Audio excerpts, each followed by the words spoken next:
So welcome everyone. Today is part 3 of the Triad series. This has turned into a 5-part series now. So these last 3 parts are going to be going over.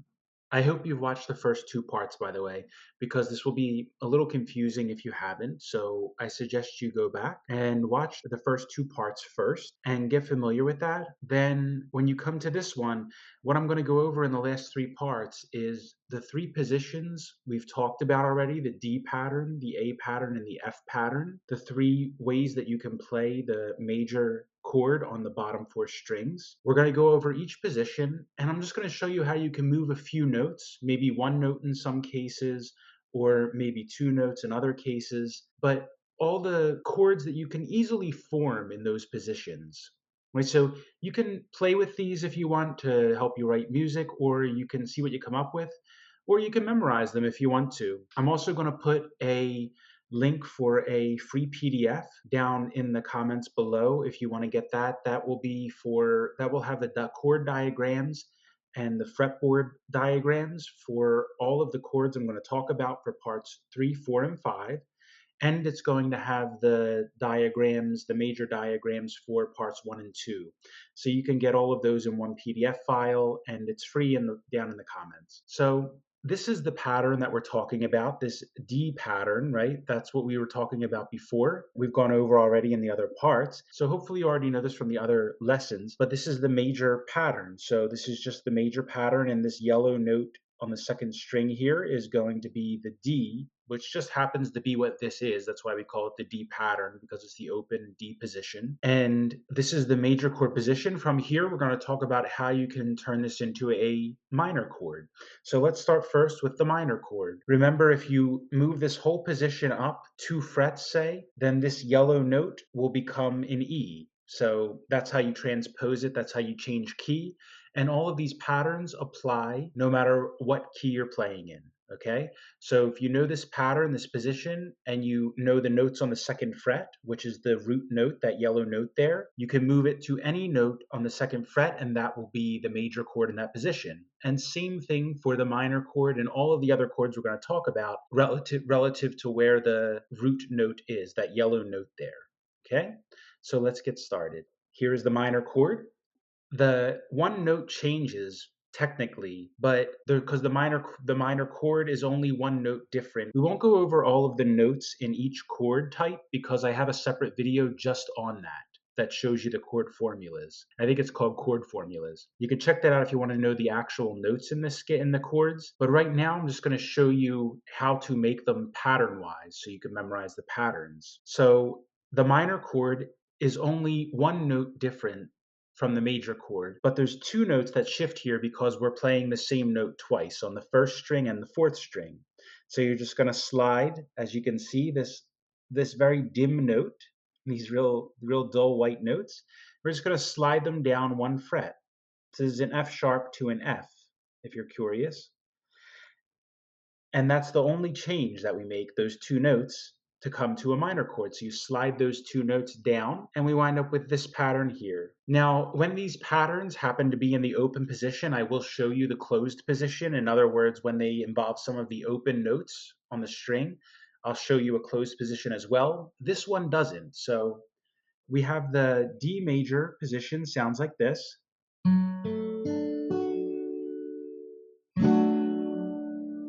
And then you slide those 2 notes down, just change the 2 notes, and I'm going to show you what that sounds like now.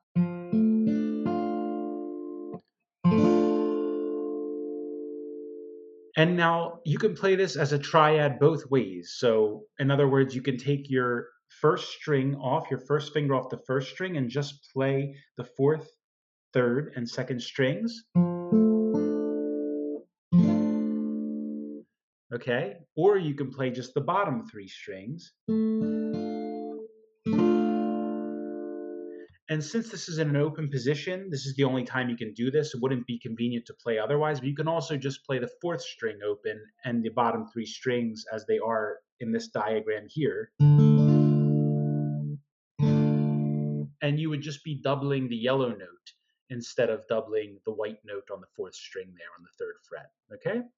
So that's the pattern for the minor, and remember, you can move it anywhere. So I'll show you what that sounds like. This is the D, right? The D minor, but if I slide up 2 frets, this is E. Okay? And you could test it with an open E minor chord, so same chord. So, and you can move that anywhere up and down. Just slide that whole pattern up and down. Remember, the root note is the yellow note, and that will change the key. So if you start here, it's B. This is the B string, the second string. So B, first fret is C. Skip 2 frets or skip 1 fret, come to the 3rd fret, and that's D. So if you move that up 2 frets, then this whole pattern up 2 frets, that's E. Move it up another fret, that would be F, and so on and so on. That's how you transpose the patterns. And now the minor 7th. So again, this is the starting position, the major chord. This is going to be moving a lot of notes, as you can see. So the minor 7th, you're going to move the first string finger down 1 fret to the 1st fret. The root note on the 3rd fret of the 2nd string moves down 2 frets, and it's not the root note anymore. The 3rd string stays where it is, and the 4th string slides all the way down to the open, because that's the new root note. That's what you're replacing with. And I'll show you again the closed position for this one as well. So all of that moving, and this is what it looks like. You could just bar the 1st fret with your index finger, the 1st and 2nd strings. Put your 2nd finger on the 2nd fret of the 3rd string, and the 4th string stays open. It sounds like this. Okay, beautiful chord.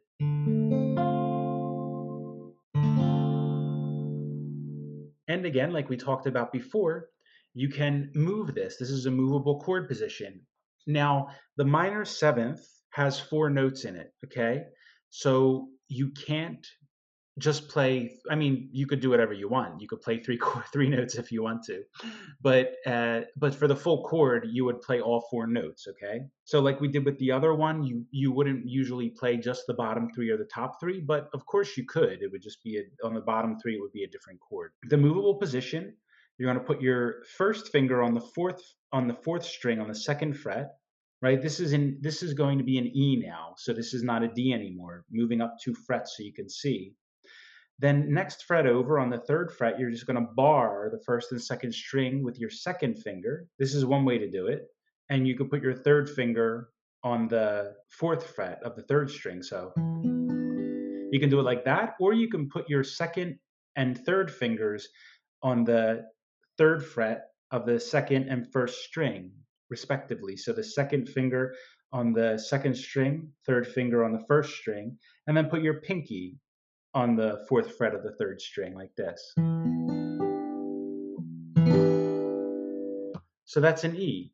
And again, you would just slide up again and again and again, and you can go take it wherever you want. So that's the pattern for the minor 7th. Remember, I have the PDF below with all of these right in a row. So if you just wanted the diagrams of all the patterns, all the chord patterns, that's in the link below. There's a PDF for it. And now the minor add 9. So we're just going to do the most accessible chord patterns from this position, from this pattern. So for the minor add 9, you're going to move the 1st string down 1 fret to the 1st fret, and then you're going to move the 4th string note down 2 frets to the 2nd fret, and it would look like this. It's a closed position, right? So I'll put my 1st finger on the 1st fret of the 1st string, put my 2nd finger on the 2nd fret of the 4th string, 3rd finger on the 2nd fret of the 3rd string, and my pinky on that 3rd fret of the 2nd string, and it would sound like this.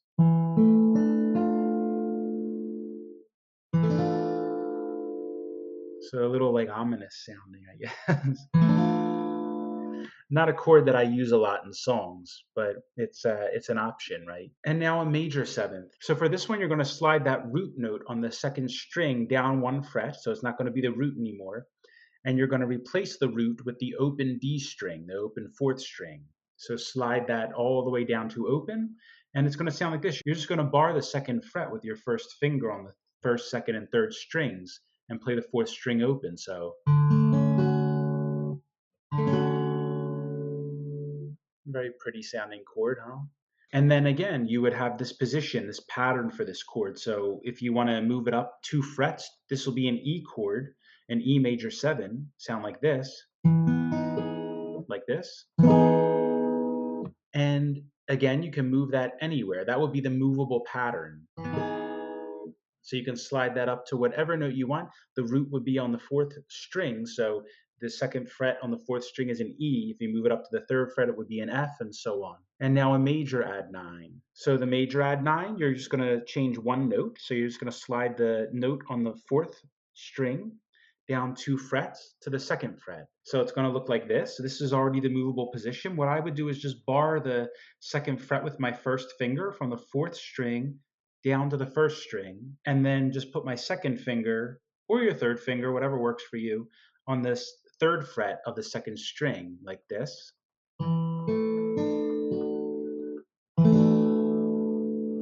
And again, you don't have to use all of these, but I'll put all the diagrams in the PDF below. You can kind of just play through them. I come up with a lot of stuff just looking through them and playing around with the different chords, the different triads, the different 4-note chords on the bottom strings, come up with different things you could play with around with. You could strum them, but also you could also pluck them. You play around picking the strings, play around, see what you come up with. That's what I like to do anyway. So now a dominant seventh.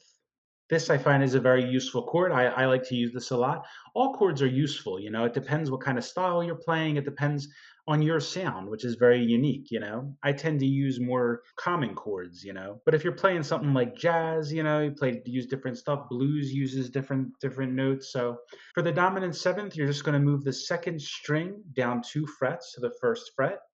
You're going to move the fourth string down all the way to the open. Again, you're changing the root note where you're using the root note. You're not changing the root note, but you're changing the placement of the root note. And then this is what the pattern looks like. This is the open position. So you're just going to bring your first finger on that second string on the first fret, and then use your second finger on the second fret of the third string, third finger on the second fret of the first string, fourth string stays open like this, strumming it. A beautiful chord. And that's a great blues chord. Use it a lot. These dominant seventh chords I use. You can play a whole blues thing like that in dominant seventh chords, right? Right? Sounds so cool. Good ones. And then again, if you want to move that dominant seventh chord up, so what I would do is just, this is an E, so it's moved up 2 frets, so you can see again the closed position. I will put my first finger on that fourth string on the second fret, put my second finger on the third fret of the second string, put my third finger on the fourth fret of the third string, and my pinky on the fourth fret of the first string. And that would sound like this. So same chord. And lastly, we're going to have the suspended chords. So we'll have the suspended second and the suspended fourth. These are both 3-note chords, and they're beautiful chords. It's just the 1, 2, 5 and the 1, 4, 5. So suspended second is 1, 2, 5. Suspended 4 is 1, 4, 5. So you just move that. It's the same note on the first and fourth string, right? So you're moving it down 2 frets on both strings. So it becomes open on the first string, and it becomes a second fret on the fourth string. And this is what it would look like in the open position. So you're going to play that bottom string open, then put your first finger on the second fret of the fourth string, your second finger on the second fret of the third string, and your third finger on the third fret of the second string. Sound like this. Beautiful, beautiful chord, in my opinion. It gives it such a unique sound.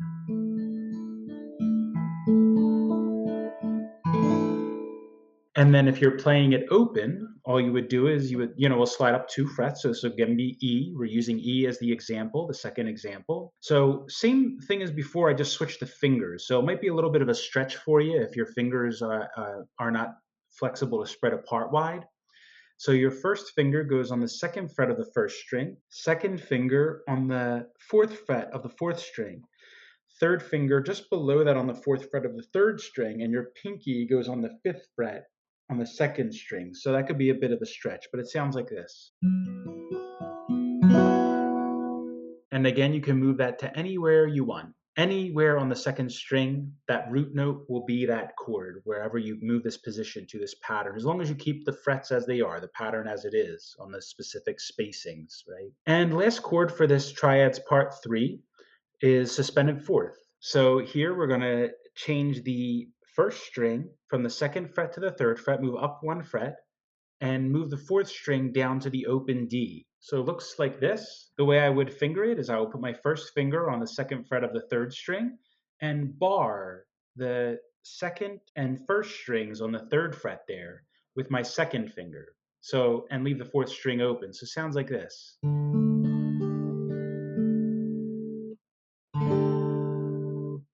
And the beautiful thing about this chord is that it resolves. So sometimes what I do, I use this in songs a very lot, and a lot of people do use it. It's very common. Is it feels like it sounds like a resolution. It has a feeling of resolution. That's the way I describe it anyway. When you come from the suspended fourth to the major chord, right? That high note. So what I would do is if you finger the regular D chord, as we talked about before, but leave your fourth string open, right? So it's open fourth string, first finger on the second fret of the third string, third finger on the third fret of the second string, and your second finger on the second fret of the first string, the regular major D chord position. Then put your pinky on the third fret of the first string to make it a suspended fourth like this. And then you pull your pinky off. And it feels like a resolution, right? You could play with that with the major chord, just putting your pinky on the third fret.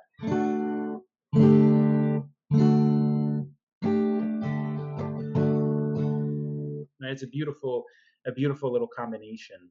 And lastly, we're going to move this up. So again, you might be a little difficult. You won't be able to do that movement, that we talked about when it's not in the open position. But this is E now, so I would put my first finger on the second fret of the fourth string, and then again, it might be a little bit of a stretch for you there. I'm going to use my third finger and fourth finger, my pinky, to make this chord happen. So I will put my third finger on that fourth fret on the third string, and then put my pinky to bar the second and first string on the fifth fret there on the bottom. So it sounds like this.